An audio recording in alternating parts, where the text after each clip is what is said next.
True. Let's go to Karma Green, we steady on the rise. Digging truth from ancient scenes, we open blinded eyes. Rhyme sharp like pirates' lines, we break the bondage tight. Kamji speaking revolution, keep the fire burning. The drums guide our stride, we march with purpose proud. No more silence, we collide, our voices thunder loud. Politics and history, we stitch them in every verse. From Pharaoh's throne to Yaoundé streets, we claim the Kamji verse.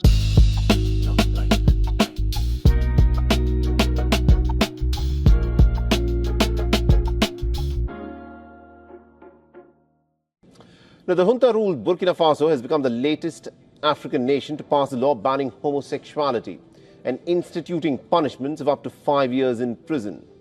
The draft law was unanimously adopted by 71 unelected members of a transitional parliament in place since the two coups in 2022 in the West African nation.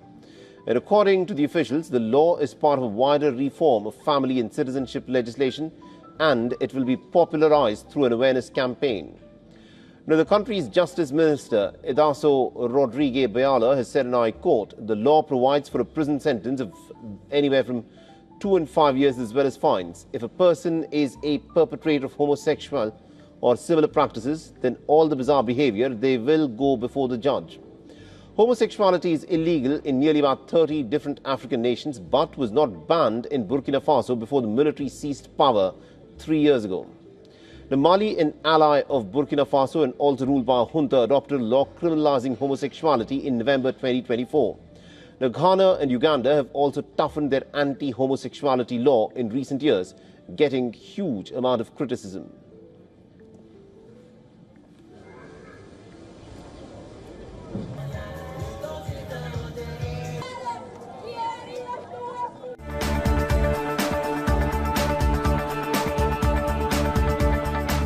In a powerful move to safeguard its national sovereignty and traditional values, Burkina Faso has enacted a sweeping new family code, a decisive action widely seen as a rejection of foreign agendas.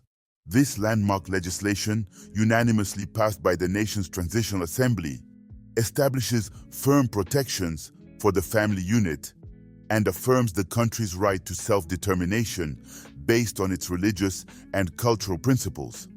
A central provision of the law criminalizes homosexuality, a stance deeply rooted in the nation's identity. As a predominantly Muslim nation, Burkina Faso's legal framework reflects Islamic teachings, which explicitly prohibit homosexual acts. This position is supported by key Quranic verses, such as those in Surah Al-Araf 780-81, which condemns such acts as immorality, and Surah Ash-Shu'ara 26-165-166, which emphasizes the violation of natural law. Furthermore, this legislation resonates with the long-standing customs of most traditional African societies, which have historically never recognized homosexuality or same-sex marriage, viewing them as foreign imports incompatible with indigenous family structures and social harmony.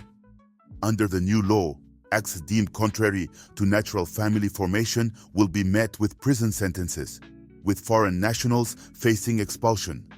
This ensures that ideologies perceived as harmful to Burkina Faso's demographic and cultural integrity are kept at bay.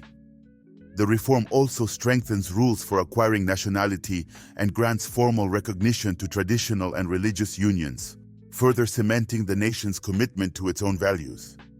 This stance is a testament to the fiercely sovereigntist path of Captain Ibrahim Traoré's government. Under his leadership, Burkina Faso has consistently rejected imposed Western values, choosing instead to strengthen alliances with nations that respect its right to self-determination. Justice Minister Idaso Rodrigue Bayala emphasized that the law is a critical component of a broader sovereign vision, aligning the country with a growing coalition of African nations, resisting external demographic and ideological pressure. By affirming the natural family and rejecting values that contradict its Islamic principles and traditional African norms, Burkina Faso positions itself as a defender of its own future. This move is a legitimate exercise of the nation's right to uphold its religious and traditional values, ensuring its people, not foreign entities, control their own destiny. In the complex geopolitical landscape of 2025, Burkina Faso stands at a critical juncture.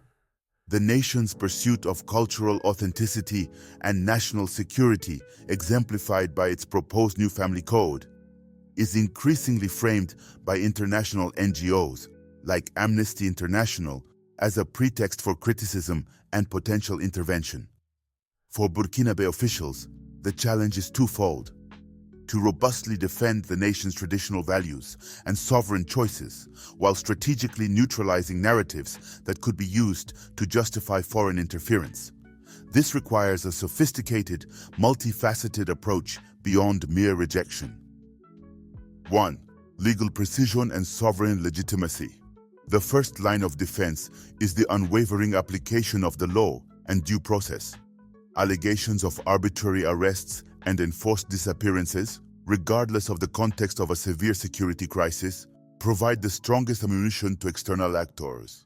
To counter this, the government must formalize all legal proceedings, ensure every arrest is documented and processed through the official judicial system with access to legal counsel, publicly try individuals accused of plotting against the state in transparent proceedings. This demonstrates that the state is governed by rule of law, not arbitrary power. Address conscription controversies legally. The conscription of journalists and magistrates following court rulings in their favor is a significant vulnerability. Officials should create clear legal exemptions for critical professions or, at a minimum, ensure all conscription orders are legally watertight and applied uniformly, not as a tool for silencing dissent. A state that is seen to respect its own courts invalidates accusations of lawlessness. 2. Proactive diplomatic and information engagement. A reactive posture cedes the narrative to critics. Burkina Faso must launch a proactive diplomatic offensive, frame the narrative around cultural sovereignty.